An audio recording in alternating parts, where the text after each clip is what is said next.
says it's recording. Touchdown.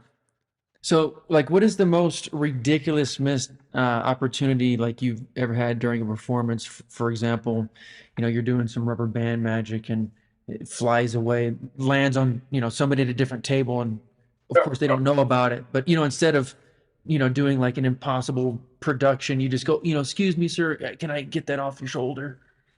no, I just grabbed it because then I was, I'm doing my thumb tip routine, Your right? Where pumpkin routine? thumb tip, Oh, thumb tip, thumb tip. where I'm actually, hold on, I'm actually, this that thing right here. So I'm doing this, right? I'm doing this, right? Now, usually, I've been doing this for 45 years, maybe longer, right? So I'm doing this whole bit right here. I'm saying, okay, well, it's in there now, people. Let me explain to you how this works. It vanishes like a thing with like that. I went the thing with. When I said, oh, excuse me one second. We have that. I said, now, let me show you this card trick. you know, no one even thought about it anymore. Once the thing disappeared, I just picked that back up and started doing the card trick. And there's all. But, You- but you can't panic. yeah. You can't panic. You can't go, oh my God, you don't stand around. I'm sorry if you died. No, don't make any excuses. Just Uh-uh. go pick the thing up and continue doing something else. Yeah. But they don't know. They forget so quick. It's amazing. Yes. That was a huge piece of advice for me, that the audience doesn't know what's supposed to be happening or what's supposed to happen. Don't know. Unless you let them know, and you let them know Right. by if you panic and start making excuses, then everyone knows that you did something wrong, right? Yeah. Yeah. I had a woman recently. I worked for this lady recently. She was back. She was doing magic in front of me, and Hmm. at the end, her last trick didn't work at all. Oh no. She said, "Oh, yeah, excuse me, it doesn't always work. And, thank you very much." I said, "Whoa!" At the end, I said to her, "Listen, no matter how bad things go in the end, you can't leave the audience with a trick that doesn't work." I said, "You must have a backup trick." She didn't have another trick. I said, "See, this is what makes you not a professional. You want to say you're a professional, but yet you don't have a backup trick. See, you ain't supposed to do every trick you know. You're supposed to save something in reserve in case something happens. You need another 5 minutes. You need another 10 minutes, stuff like that. You're supposed to always have a trick in reserve." Right. And I have a bunch of stuff on the stage. I don't even do half of that stuff. Okay? I do only if I have to. I'm back.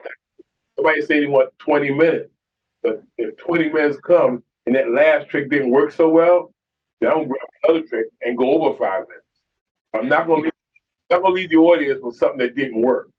But that's all they're gonna remember. Oh God. That's so true. It's what do they say? Like it's like the last day of your vacation is the most important because it's the one that sets the That, whatchamacallit. that's it. That's what they're gonna remember right there. The last thing you do, they're gonna remember. You can do all this great stuff, but that last day, man, I'm telling you, it will You come. want to So, it's been my saving grace a couple of times, is I know it's not Michael Lamar's, but Oh yeah, yeah, yeah. There you go. See? I You can't lose that. I was Crazy Cube, the little, Yeah. yeah. So I love doing stuff that makes like real magicians groan, like those silly props. There you And go. yeah, and I was practicing at the impromptu rooms at the castle, and like 3 out of 4 times I totally bombed. I don't know how, because it's not a hard trick, it's self-working practically, and it was just really awkward moment where like it wasn't the number, but I just immediately went into like, oh, let me show you my favorite coin trick, and then There it's you like, go.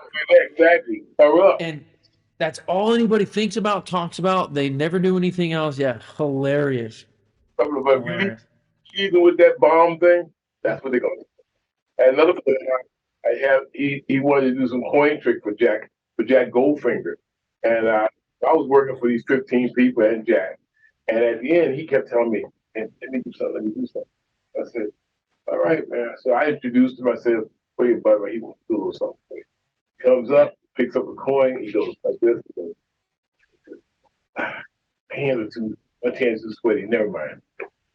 And then after that, every time I ask Jack, can he come? He says, well, no, so all I remember is this guy not being able to do something. See? Dang. You Yeah. can't do it. You can't. Yeah. You must leave people with a good impression. Like Jack always says, he says, you're going to have one time to make a good impression. One time. First time they Yeah. meet you, you got to give an impression right there and then. All they're going to remember. You know, whatever you look like at that time, that's what they remember. How you act like at that time, that's what they remember. Come in and your breath stink, they ain't gonna forget. They're gonna remember your breath stink. Mm-hmm. That's all I'm gonna remember, man. You gotta come. You gotta come right the first time. Yeah. Oh, yeah. So it's Yeah. hard. Now, do you have like a regretful performance that still sticks with you, that still lingers? The only time I've ever regretted anything is somebody introduced me on stage as a comedian, not a magician. And the funny thing about it was, you see, didn't matter what magic I did, they expected stand-up comedy. Oh no. Rather than magic that's funny sometimes during the show. I'm not trying to be super funny. I'm trying to do magic. I'm trying to entertain a little. They introduced me as a comedian. So the entire audience, they wanted to see a stand-up comedian. But they were disappointed they didn't have somebody just telling jokes. You didn't tell them that, right? They just You know? made. Some lady took that upon herself and did. Still matter. I still got paid. And then now I tell people straight up now, look, I'm a magician. I know you laugh here and laugh there, but don't introduce me as a comedian. I'm a magician who, got some funny moments, stuff like that. I'm Man, gonna yeah, it just sets it's amazing how one word just work, sets the whole stage. right? That managing expectations, I think, is really huge too, because I definitely am more like on the comedy side. And if I do, whether it's some coin or like card stuff, and then after that, I do my like, impromptu thumb stuff, like people they'll think like I'm like a hack. But if I start with that and it's kind of silly, and then I work my way up to the more Right. like technical stuff, then it's like, oh, okay, this guy's serious. Yeah, it's. He's a serious magician with some moments of comedy. He may Mhm. he may do something that's somewhat funny, like Copperfield. Copperfield will try to be funny once in a while. He's not, but he'll try. Right. That's No way. awesome. There's no way he's funny. He's still not funny. But still, he will try to do some levity. Right, right. Um, all right. So speaking of Copperfield, what do you think the hallmark of a good magician is? Oh, I just think that you have to have something that makes him stand out. He has to be, even if he picks up a deck of playing cards, you just can't go through the trick. I mean, I know some of the greats out there, for instance, like the professor. He was one of the greats. But his attitude was always to get any type of comedy, levity, or anything, just do the trick, and the trick speaks for you. And I'm on the other side of that coin. I'm on the other side of the coin. I'm on the other side of the coin where my audience has to be entertained all the way, otherwise they leave it. I can't charge people $75, $65 for a seat, and they sit there counting numbers up and doing math. They didn't come there to do math. Right. Uh, Most time when I'm working at places like the Castle and that, people come there for me to make them laugh, but at the same time do some serious magic. And I do some serious magic on some of the women that I pick up, and you ever see the way the women dress in the castle? Oh yeah. Half of them are almost half naked sometimes. It's the same. Sure. It's the same. But I make comedy about that. Sure. I pick up the first woman that I look at that's got a dress on that's halfway falling off, and I said I'm gonna do this card trick for you, and the card trick is a serious card trick. But I said if it messes up, you get $100. If I mess up, you get $100. I said, what are you gonna do with the $100? Hey, buy the rest of the dress, and that means boom. I was say buy the rest of it. They all fall out at the same time. So by the time I'm doing the card trick, they're all into the card trick now because I'm having fun with this guy. Another thing about Yeah. You got to go in. You got to go front. I'm old and got white hair and everything. Right, look like the Black Santa Claus or Uncle Remus. Therefore, I got to go in there and give them what they see in front of them. You see, I'll make jokes about what they see in front of them. I know what yeah. they see. I got a mirror. You see, so I know what they see in front of them. So the first thing I walk in the door, you only have like 2 seconds to make them like you. So as soon as I walk on the stage, I have the whole stage go black, totally black. You Yeah. can't see Yeah. nothing, Yeah. right? Then I say, oh, turn the lights on. Black men don't work in dark. Boom. That laughter, now they're on my side, and now they feel it's free to have fun with me. Yeah. Having fun with me, I'm having fun with you. For instance, if you walk on stage, you understand, you're like, hey, Ray, you know, I got all dressed up, I combed my hair, and everybody can see you did. Okay, so therefore, that's the joke. Yeah. Yeah. You come in with your hair exactly like right there, you got to make jokes about Yeah. So it. I love that you. I love that you touch on this because I can't remember his name, but there was this popular magician who said, look, if yeah, something, don't quote me on this because I'm probably gonna mess it up clearly, but it was like, if you come out on stage and you're missing a tooth, you got to Right. talk about the tooth. I said that. I know, I'm giving you crap. And it's true. Yeah. Because they can see that you're missing a tooth. Uh-huh. You walking around acting like they don't see it. They can see it. It's obvious. It's in their face. So you got to bring it up to them. Like it's the same thing if you're in a courtroom and you have priors. Don't let the prosecution bring up the priors. Okay, you bring up your priors. Okay, Right. that way you can tell a story. Now he's got nothing to talk about. You see, Yeah. Yeah. this is the Take the same bait idea. out of it. You took it away from them. You know what I mean? Uh-huh.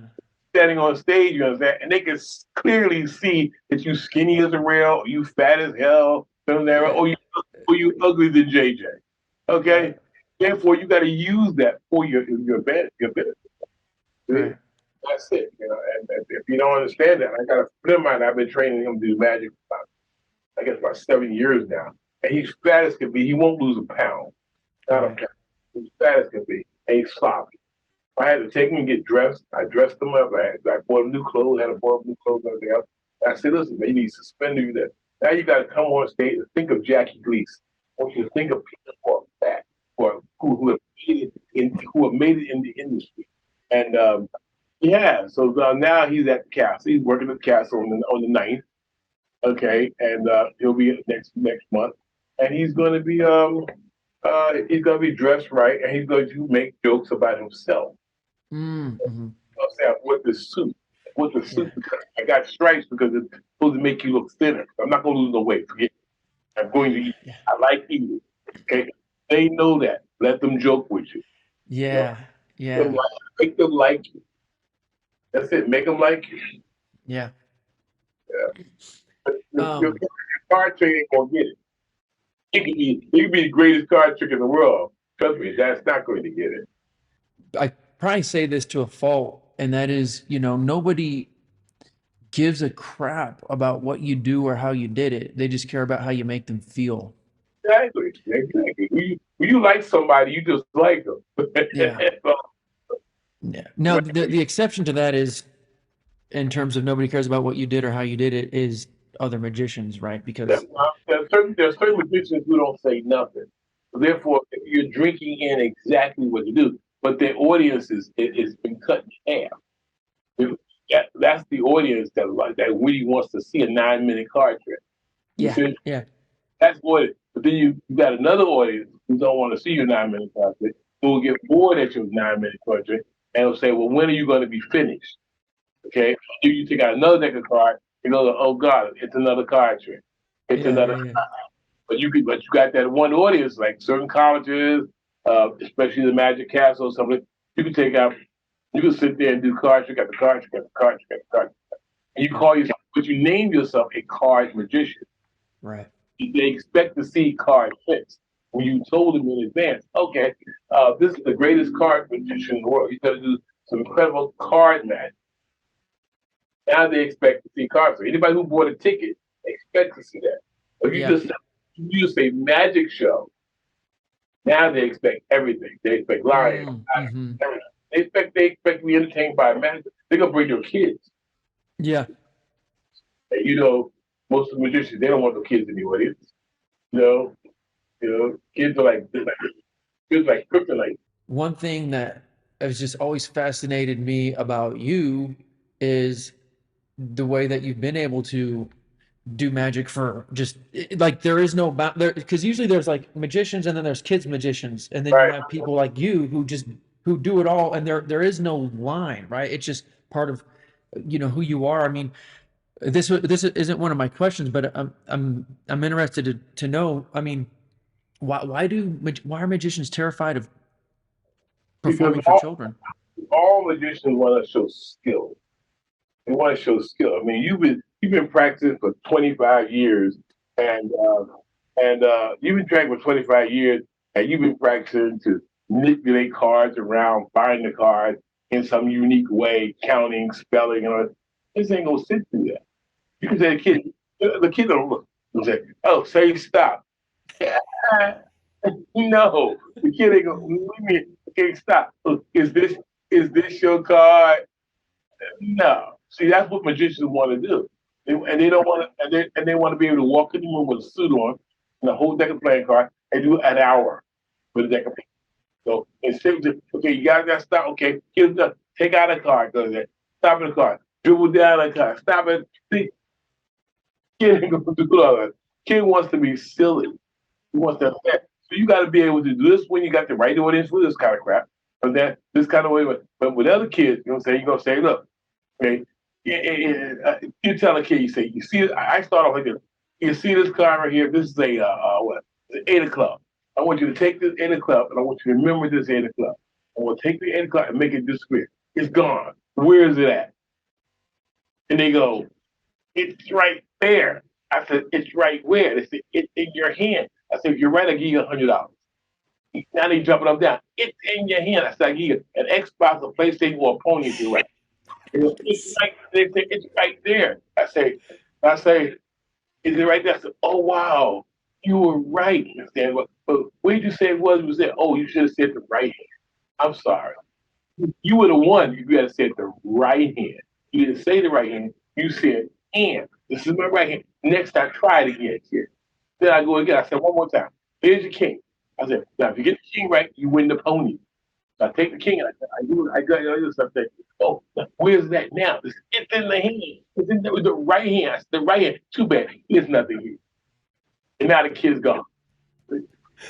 I felt like I was watching your DVD. Right. And you just suck. And it's all sucker effect, right? You take a card, put it, but you're playing with the kid while doing magic at the same time.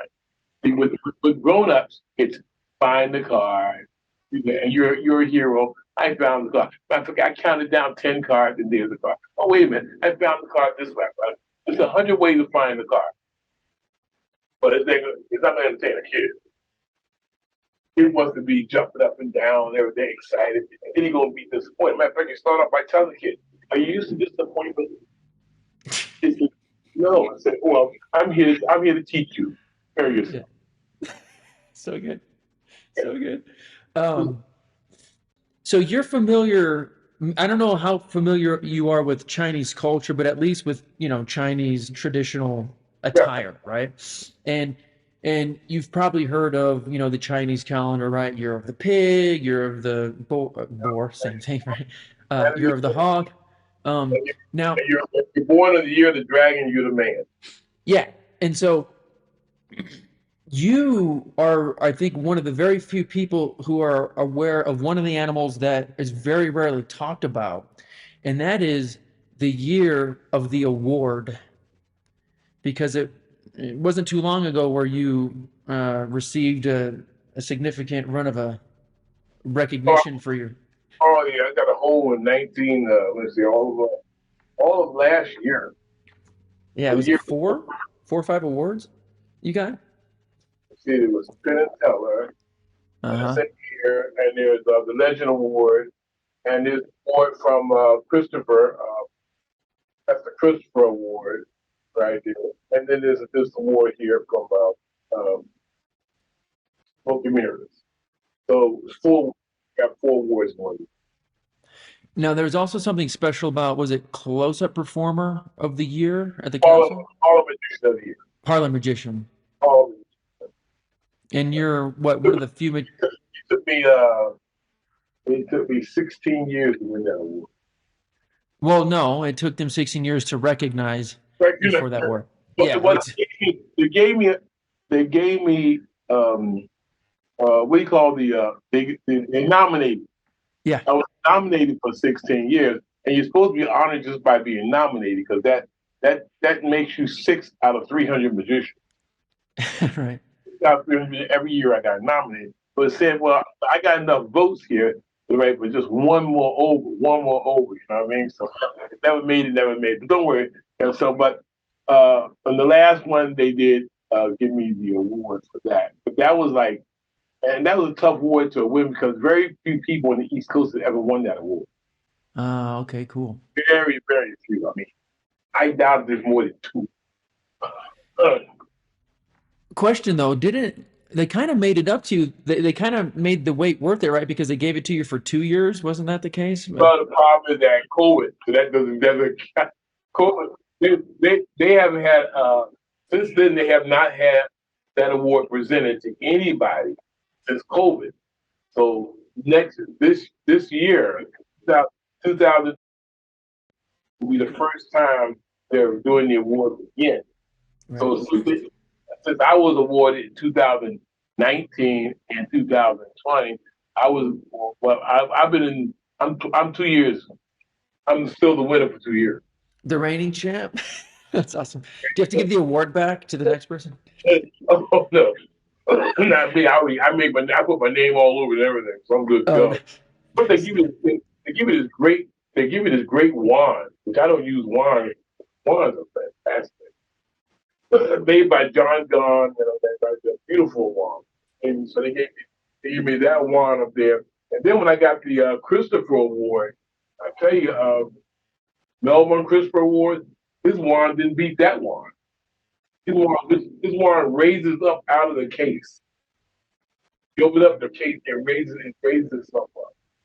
It's, oh, beautiful! Just absolutely stunning. With the workmanship alone was insane. yeah. Oh, It made the win worth it alone. and the award show was fantastic. I gotta tell you, Oh, that's super cool. they put together an award show that was definitely worth going to. And I wasn't going at first because I was working at Liberty Magic in Pittsburgh, and in order for me to go, I would have to leave Liberty Magic a day before, maybe 2 days before the award. I was finished, so I had to. So I gave Peter Samuelson 2 days of my work down at Liberty Magic, so I can go to the award show, which means I'm giving up like $2,000 to go to the award show. And I kept saying, I don't know about all that.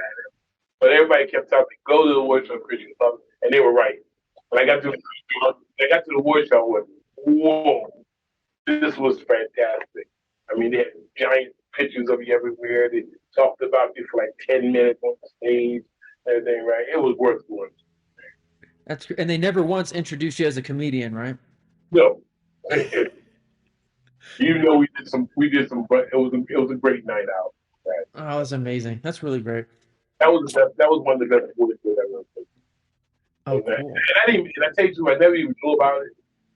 I found out about this award show. Not a bunch of people know about it. And when they give you the award, you're never gonna know you're gonna get it. It's always a surprise. You can't canvas for it or another campaign for it. You can't. Okay, it's just a surprise. Somebody calls you up one day and say you've been nominated for this award. That's the end of it. And you show up and you say, "Whoa!" You Oh, know, wow. yeah, that was really good. I got that. One of the best experiences of my entire life. That was it. Oh, man, I'm so happy that you went. That's really great. I'm glad I knew who Melvin Christopher was because I got another award. I didn't know who he was. I got this award on this side here. It's called the Senator Crandall Award, and I didn't know who Senator Crandall was. And then when I got it, I said I got to find who the heck this is. Then there was a magician named Senator Crandall, and he was all about comedy. So you could only get it from the convention in Colon, Michigan. It's called Magic Day. It's called some kind of family fun day. But it's in Colon, Michigan. It's called Abbott. Abbott's Magic Convention. Abbott's Magic Convention is in Colon, Michigan. And at the end of that Saturday, they give out best magician for comedy. And they don't tell you about it. You know, let's give you if you win. So that's where you get the Senator Family Award from. And I won that. I won that award. Didn't even know I won it. Totally out of the blue. I said, okay. Is it the Senator Family Award? I said, yay. We go home and figure out who that is. It was good though. Oh, that's really great. Wow. Okay. So yeah. So you've just been collecting awards over the last few years, I Yeah, guess. I like those. You know, what are you gonna do with them? You got them. Yeah. Mm. So sign them and sell them on eBay, I guess. Wait till you wait till that last day, then you give them to a museum, because there's a great magic museum that you can give. Everybody puts their stuff up. Copperfield has his museum now. Everybody's got a museum somewhere. If you got that kind of stuff.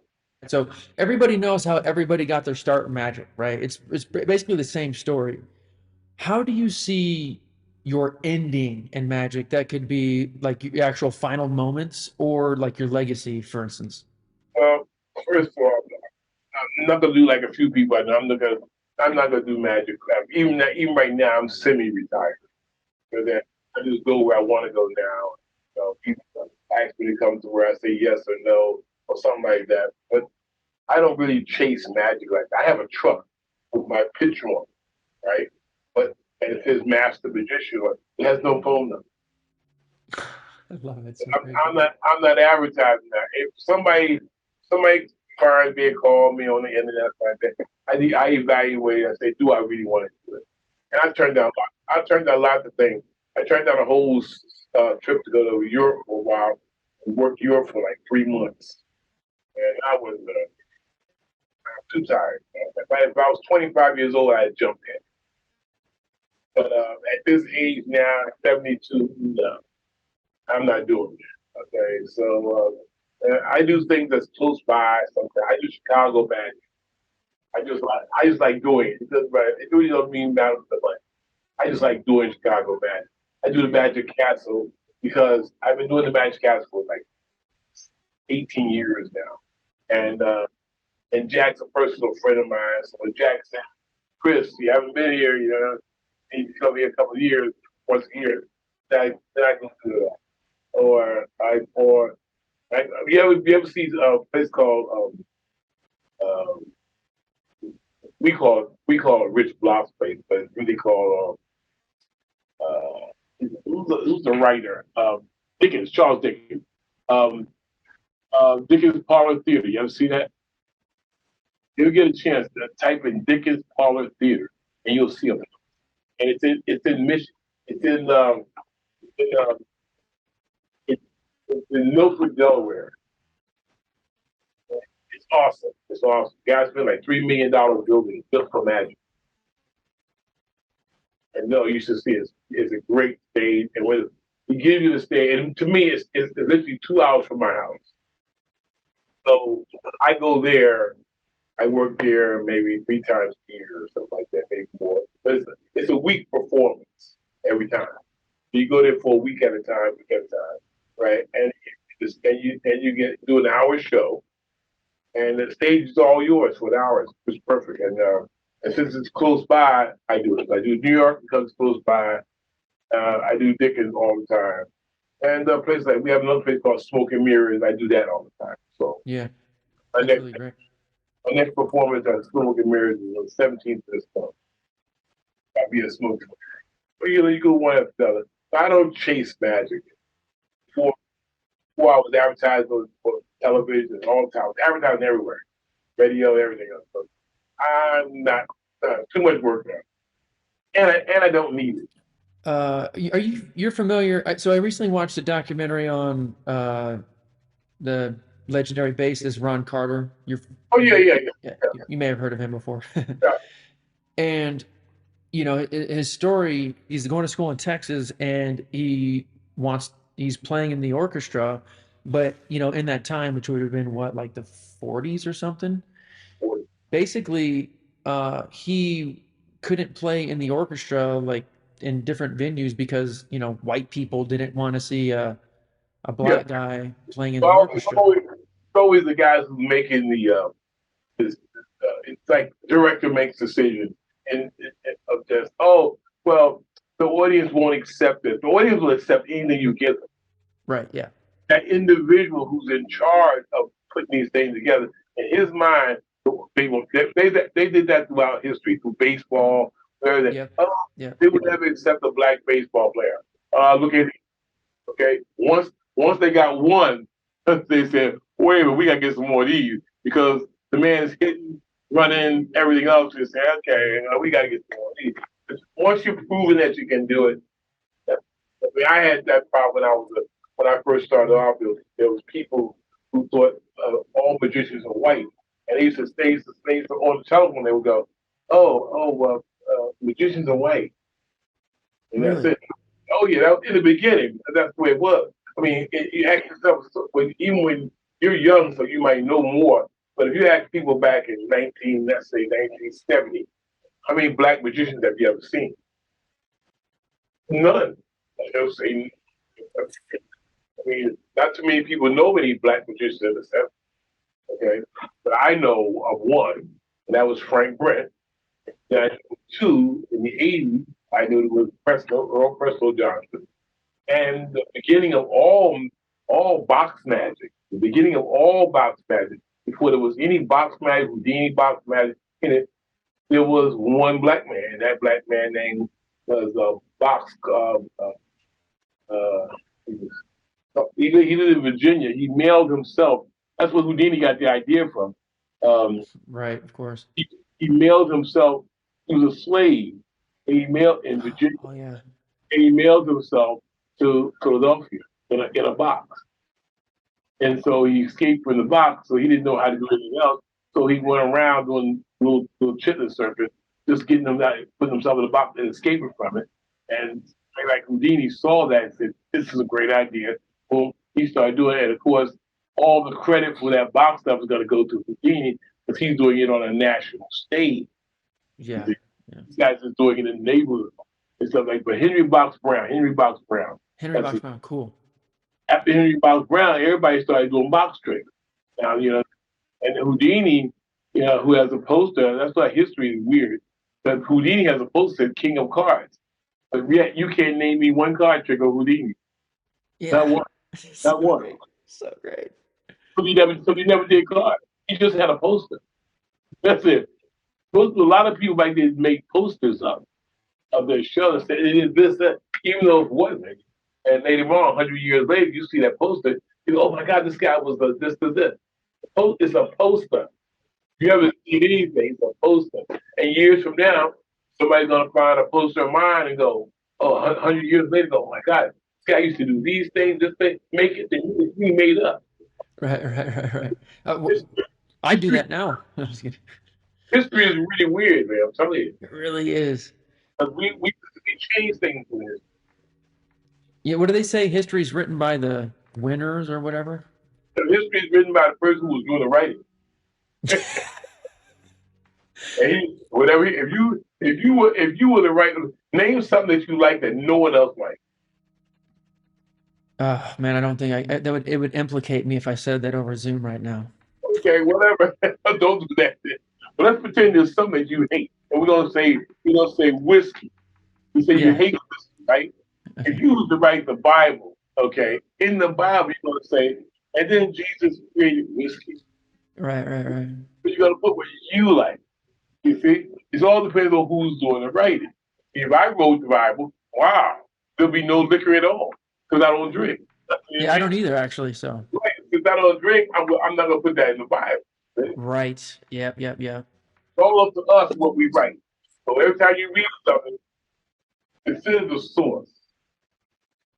Yeah, That consider the source exactly. Speaking of color, red or blue deck? blue, All right.